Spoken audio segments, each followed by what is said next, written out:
नमस्कार साथियों, आप सभी का स्वागत है आपके चैनल अध्ययन विद विशाल में। आज हम लेकर आए हैं आधुनिक भारत का इतिहास एमसीक्यू का सेट 10 जो बिहार टीआरई 4.0, सी टेट, जे टेट और अन्य टीचर्स एग्जाम के लिए बहुत महत्वपूर्ण है। तो चलिए शुरू करते हैं आज का पहला प्रश्न। आज का हमारा पहला प्रश्न है, बम्बई योजना में प्रस्तावित था। बम्बई योजना में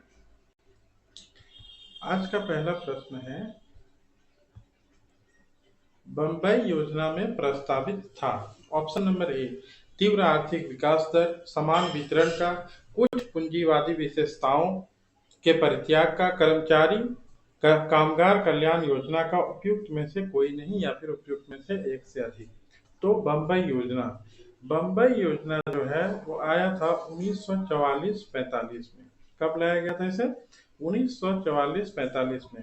और इस योजना का प्रमुख उद्देश्य जो था, ये भारतीय उद्योगपतियों के एक समूह द्वारा इसको प्रस्तुत की गई थी। और इस योजना के तहत भारत के लिए आयात प्रतिस्थापन और औद्योगिकरण आधारित प्रस्तावों के माध्यम से भारतीय अर्थव्यवस्था के तीव्र आर्थिक विकास की बात कही गई थी। तो इस प्रश्न का सही उत्तर हो जाएगा ऑप्शन नंबर ई, उपयुक्त में से एक से अधिक। तो इस योजना को लाया गया था तीव्र आर्थिक विकास दर के लिए, समान वितरण के लिए, कुछ पूंजीवादी विशेषताओं के परित्याग के लिए और कामगार कल्याण योजना के लिए। इस प्रश्न का सही उत्तर हो जाएगा ऑप्शन नंबर ई, उपयुक्त में से एक से अधिक। अब चलते हैं अगले प्रश्न की ओर। अगला प्रश्न है, जमशेदपुर लेबर एसोसिएशन की स्थापना 1920 में किसने की थी? तो जमशेदपुर लेबर एसोसिएशन की स्थापना कब? 1920 में। कहाँ पे? जमशेदपुर में। इस एसोसिएशन की स्थापना जो है, ये option number A, S N Haldar ji ने जमशेदपुर लेबर एसोसिएशन की स्थापना की थी। कब? 1920 ईस्वी में। और यह जमशेदपुर में स्थापित टाटा इस्पात उद्योग के कामगारों के साथ शुरू हुआ था। किसके साथ? तो टाटा इस्पात उद्योग के कामगारों के साथ। तो जमशेदपुर लेबर एसोसिएशन कब? स्थापना 1920 में। किसने? एस एन हल्दर ने। अब चलते हैं अगले प्रश्न की ओर। अगला प्रश्न है, किसान क्या करे? किसान क्या करे किसने लिखी? तो किसान क्या करे नामक पुस्तक जो है, ये 20वीं शताब्दी ईस्वी के प्रख्यात किसान नेता Swami Sahajanand Saraswati, option number A. तो उनके पुस्तक का नाम क्या था? किसान क्या करे। लेखक कौन थे? स्वामी सहजानंद सरस्वती के द्वारा ये पुस्तक लिखा गया था, किसान क्या करे। चलते हैं अगले प्रश्न की ओर। अगला प्रश्न है, भारतीय राष्ट्र कांग्रेस के 27वें सम्मेलन की अध्यक्षता किसने की थी? तो भारतीय राष्ट्र कांग्रेस का 27वां वार्षिक सम्मेलन जो हुआ था, ये हुआ था कहाँ पर? बांकीपुर। और ये बांकीपुर कहाँ है? तो ये बांकीपुर बिहार में है। बांकीपुर बिहार में।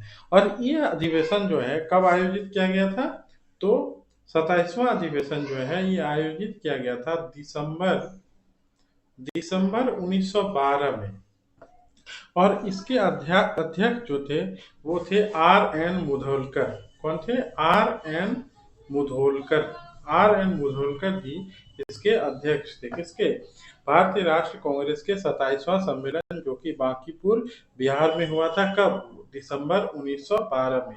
आर एन मुधोलकर यानी रघुनाथ नरसिंह मुधोलकर इनका पूरा नाम था। अब चलते हैं अगले प्रश्न की ओर। अगला प्रश्न है, 1912 में पटना में होने वाले भारतीय राष्ट्र कांग्रेस के अधिवेशन के अध्यक्ष कौन थे?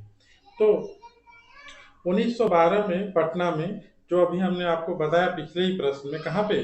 बांकीपुर। और ये बांकीपुर कहाँ पर है? बांकीपुर है कहाँ पर? पटना में। ठीक है। और पटना कहाँ है? तो बिहार। तो 1912 में जो ये अधिवेशन हुआ था, इसके अध्यक्ष कौन थे? R N Mudholkar ji, option number A. चलते हैं अगले प्रश्न की ओर। मदरलैंड को किसने प्रकाशित किया था? तो मदरलैंड जो है नामक ये मदरलैंड जो है ये था साप्ताहिक पत्रिका। मदरलैंड जो है ये क्या था, एक साप्ताहिक पत्रिका था। और इसके प्रकाशक जो थे वो थे मजहरुल हक। कौन थे? मजहरुल हक, ऑप्शन नंबर सी, मजहरुल हक इसके प्रकाशक थे और इन्होंने ही इसे प्रारंभ किया था। और ये साप्ताहिक पत्र का जो प्रकाशन होता था ये कहाँ से होता था? तो ये पटना से छपता था, पटना से। अब चलते हैं अगले प्रश्न की ओर। पटना युवक संघ की स्थापना किसने की थी? तो पटना युवक संघ की स्थापना हुई थी कब? ऑप्शन नंबर ए में 1917, बी 1925, सी 1927 या फिर डी 1930। तो पटना युवक संघ की स्थापना जो है यह हुई थी ऑप्शन नंबर सी 1927 ईस्वी में। और इसमें क्या हुआ था कि इसमें बिहार में क्रांतिकारी गतिविधियों को आगे बढ़ाने में पटना युवक संघ ने महत्वपूर्ण भूमिका निभाई थी और इसकी स्थापना हुई थी वर्ष 1927 ईस्वी में। अब चलते हैं अगले प्रश्न की ओर। अगला प्रश्न है, स्वराज मेरा जन्मसिद्ध अधिकार है। स्वराज मेरा जन्मसिद्ध अधिकार है और मैं इसे पाकर रहूंगा, किसने कहा था? तो भारतीय राष्ट्रीय कांग्रेस के लखनऊ अधिवेशन, भारतीय राष्ट्रीय कांग्रेस के कहां पर? लखनऊ अधिवेशन, लखनऊ अधिवेशन में यह अधिवेशन जो हुआ था 1916, भारतीय राष्ट्रीय कांग्रेस के लखनऊ अधिवेशन 1916 में बाल गंगाधर तिलक, किसने? बाल गंगाधर तिलक, ऑप्शन नंबर सी, बाल गंगाधर तिलक ने ही कहा था क्या? स्वराज मेरा जन्मसिद्ध अधिकार है और मैं इसे पाकर रहूंगा। और तिलक जी ने जो है राजनीतिक उग्रवाद तथा आक्रामक राष्ट्रवाद में विश्वास करते थे और इन्हें उग्रवादी नेता के रूप में जाना जाता है। और इसी अधिवेशन में उग्रवादियों की पुनः कांग्रेस में वापसी हुई थी तथा तिलक एवं एनी बेसेंट के प्रयासों से कांग्रेस तथा मुस्लिम लीग के बीच भी समझौता हुआ था और यह समझौता लखनऊ समझौता के नाम से जाना जाता है। चलते हैं अगले प्रश्न की ओर। अगला प्रश्न है, भारतीय क्रांति की जननी किसे कहा जाता है? भारतीय क्रांति की जननी किसे कहा जाता है? तो भारतीय क्रांति की जननी जो है वो कहा जाता है option number D, madam Bhikaji Rustom Cama को। और मैडम भिखाजी रुस्तम कामा ने ही जो है 22 अगस्त 1907 को, कब? 22 अगस्त 1907 को जर्मनी के स्टुटगार्ट में आयोजित अंतर्राष्ट्रीय सोशलिस्ट सम्मेलन में जो है उन्होंने भारतीय स्वाधीनता का झंडा सर्वप्रथम फहराया था और यहाँ फहराया गया यह झंडा कोलकाता के झंडे का परिवर्तित रूप था। इसीलिए इन्हें भारतीय क्रांति की मां या फिर मदर ऑफ इंडियन रिवोल्यूशनरी कहा जाता था। ये कहाँ पर झंडा फहराई थी इन्होंने? जर्मनी के स्टुटगार्ट में, कब? 22 अगस्त 1907 ईस्वी में। तो इसलिए इन्हें क्या कहा जाता है? भारतीय क्रांति की जननी मैडम भिखाजी रुस्तम कामा। चलते हैं अगले प्रश्न की ओर। अगला प्रश्न है, मैडम कामा ने भारत की तिरंगा स्वतंत्रता ध्वज को कहाँ फहराया था? तो अभी हमने आपको बताया Stuttgart, option number C Stuttgart. और ये स्टुटगार्ट कहाँ है? जर्मनी में। कब फहराया था? 22 अगस्त 1907 में फहराया था। चलते हैं अगले प्रश्न की ओर। अगला प्रश्न है, मैडम कामा ने 1907 में प्रथम तिरंगा ध्वज कहाँ फहराया था? तो ये क्वेश्चन रिपीट हुआ है, आंसर हो जाएगा स्टुटगार्ट। अगला प्रश्न है, लंदन में इंडिया हाउस के संस्थापक कौन थे? तो लंदन में इंडिया हाउस के जो संस्थापक थे वो थे option number A, Shyamji Krishna Verma.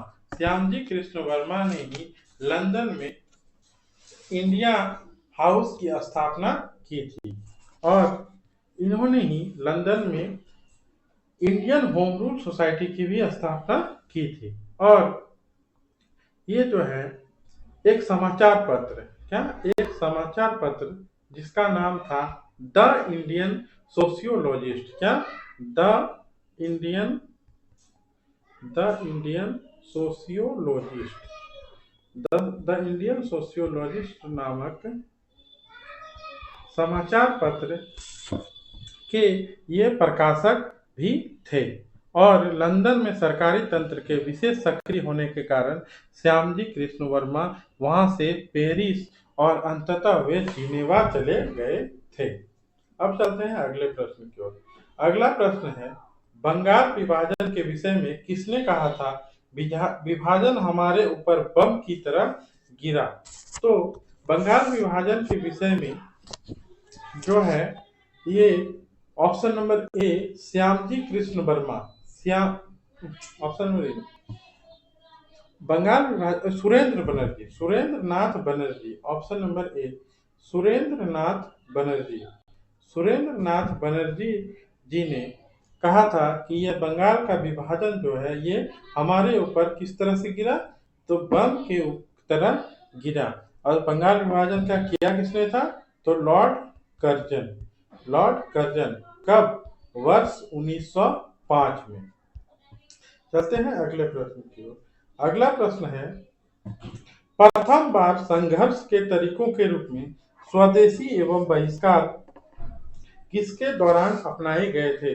तो प्रथम बार संघर्ष के रूप में स्वदेशी एवं बहिष्कार को अपनाया गया था कब? ऑप्शन नंबर सी बंगाल विभाजन के बाद। और यह विभाजन हुआ था कब? 1905। Lord Curzon 1905 Lord Curzon Bengal विभाजन, ऑप्शन नंबर सी। अब चलते हैं अगले प्रश्न की ओर। अगला प्रश्न है, वर्ष 1905 में बंगाल का विभाजन के समय भारत का वायसराय कौन थे? तो वो थे कौन? Option number D Lord Curzon. अगला प्रश्न है, बंगाल का विभाजन प्रभावी हुआ? तो क्या है प्रश्न? बंगाल का विभाजन प्रभावी हुआ। तो यह विभाजन जो प्रभावी हुआ था यह है ऑप्शन नंबर सी 16 अक्टूबर 1905 से बंगाल विभाजन प्रभावी रूप से लागू किया गया था। चलते हैं अगले प्रश्न की ओर। अगला प्रश्न है, लॉर्ड कर्जन द्वारा 1905 में किया गया बंगाल विभाजन किस वर्ष रद्द हुआ था? तो लॉर्ड कर्जन के द्वारा जो 1905 में बंगाल का विभाजन किया गया था उसको रद्द किया गया था ऑप्शन नंबर ए 1911 ईस्वी में। 12 दिसंबर 1911 को सम्राट ने बंगाल विभाजन को रद्द घोषित कर दिया था और साथ ही कलकत्ता की जगह दिल्ली को भारत की नई राजधानी बनाए जाने की घोषणा भी इसी वर्ष की गई थी। और दिसंबर 1911 में ही ब्रिटिश सम्राट जॉर्ज पंचम और महारानी मैरी के भारत आगमन पर उनके स्वागत हेतु दिल्ली में एक दरबार का आयोजन किया गया था और इसी दिल्ली दरबार में 12 दिसंबर 1911 को बंगाल विभाजन को रद्द घोषित किया गया था। अब चलते हैं अगले प्रश्न की ओर। अगला प्रश्न है, कांग्रेस ने स्वराज प्रस्ताव वर्ष 1905 में कब स्वराज प्रस्ताव वर्ष 1905 में पारित किया था? इस प्रस्ताव का उद्देश्य क्या था? तो कांग्रेस ने स्वराज संबंधी प्रस्ताव पर जो है वर्ष 1905 में किस अधिवेशन? तो बनारस अधिवेशन। वर्ष 1905 में बनारस अधिवेशन में चर्चा की और वर्ष 1906 में कलकत्ता के अधिवेशन में इसको प्रस्ताव को पारित कर दिया गया और इस प्रस्ताव के साथ ही स्वदेशी बहिष्कार तथा राष्ट्र शिक्षा संबंधी प्रस्ताव भी पारित किए गए थे। तो इस प्रश्न का उत्तर हो जाएगा स्वशासन सुनिश्चित करना। स्वराज मीन्स अपना राज, स्वशासन सुनिश्चित करना। अब अगले प्रश्न पर चलते हैं। अगला प्रश्न है, वुड के 1854 के प्रेषण यानी कि वुड्स डिस्पैच के संबंध में निम्नलिखित कथनों पर विचार कीजिए। इसने उच्च अध्ययन के लिए शिक्षा का माध्यम के रूप में अंग्रेजी की सिफारिश की थी। 2 नंबर में है, इसने महिला शिक्षा और व्यावसायिक प्रशिक्षण पर जोर दिया। और क्वेश्चन कहा गया है कि उपयुक्त में से कौन सा कथन सही है? तो वुड डिस्पैच जो था ये चार्ल्स वुड की अध्यक्षता में गठित किया गया था और ये 1854 ईस्वी में भारत में आगामी शिक्षा के लिए एक वृहद योजना तैयार किया गया था और इसे ही भारतीय शिक्षा का मैग्ना कार्टा कहा जाता है। इसे क्या कहा जाता है? तो भारतीय शिक्षा का मैग्ना कार्टा इसे कहा जाता है। और वुड स्मिथ में जो घोषणा हुई थी, इसमें जो सिफारिश किया गया था, इसमें बोला गया था कि उच्च शिक्षा के माध्यम के रूप में अंग्रेजी की सिफारिश किया गया था और इसमें महिला और व्यावसायिक प्रशिक्षण की भी सिफारिश की गई थी। इसमें 5 सिफारिशें की गई थी, जिसमें से 2 आपकी यहाँ पर ऑप्शन में दी हुई है। तीसरा था प्रांतों में शिक्षा विभाग के गठन की सिफारिश। चौथा था 1857 ईस्वी में कलकत्ता, बंबई और मद्रास में विश्वविद्यालय की स्थापना इसी प्रस्ताव के तहत किया गया था। शिक्षकों के प्रशिक्षण के लिए अध्यापक प्रशिक्षण संस्थान की भी स्थापना की गई थी। तो इस प्रश्न का सही उत्तर हो जाएगा ऑप्शन नंबर डी, 1 और 2 दोनों। वुड डिस्पैच इसे कहा जाता है क्या? भारतीय शिक्षा का मैग्ना कार्टा। चलते हैं अगले प्रश्न की ओर। अगला प्रश्न है 20वीं सदी के प्रारंभिक वर्षों में कांग्रेस में विभाजन की प्रक्रिया शुरू हुई।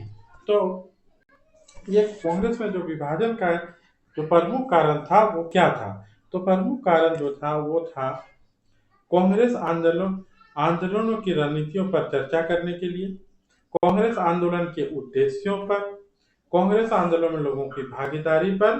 तो इस प्रश्न का सही उत्तर क्या आ जाएगा? ऑप्शन नंबर डी, क्योंकि कांग्रेस का विभाजन का एक प्रमुख कारण नरमपंथियों का अपने रणनीतियों, उद्देश्यों और आम जनता को अपने साथ रख पाने में असफल होना भी था। नरमपंथियों ने आम जनता के बीच काम नहीं किया। नरमपंथी राजनीतिक घटनाक्रमों के अनुरूप अपनी राजनीति में फेरबदल नहीं कर पाते थे। वे यह महसूस भी नहीं कर सके कि उनकी उपलब्धियों ने ही उनकी राजनीति को अव्यवहारिक बना दिया था। और नरमपंथी और गरमपंथी के सोच और अनुमान, पारस्परिक मतभेद के दृष्टिकोण और राष्ट्रवादी दृष्टिकोण दोनों ही बिल्कुल अलग थे। और नरमपंथी यह समझ ही नहीं पाए कि सरकार गरमपंथियों के भय के कारण ही उनसे बातचीत कर रही है, और गरमपंथी यह समझ नहीं पाए कि उनके संघर्ष में नरमपंथी उनके लिए कवच का काम कर सकते हैं। और इसी के फलस्वरूप क्या हुआ था कि वर्ष 1907 वर्ष 1907 के सूरत अधिवेशन में कांग्रेस का विभाजन हो गया था। कब? वर्ष 1907 में क्या हुआ था? कांग्रेस का विभाजन। और यह अधिवेशन जो हुआ था कहां पर हुआ था? सूरत में। तो ये था हमारा आज के 20 महत्वपूर्ण प्रश्नों का श्रृंखला।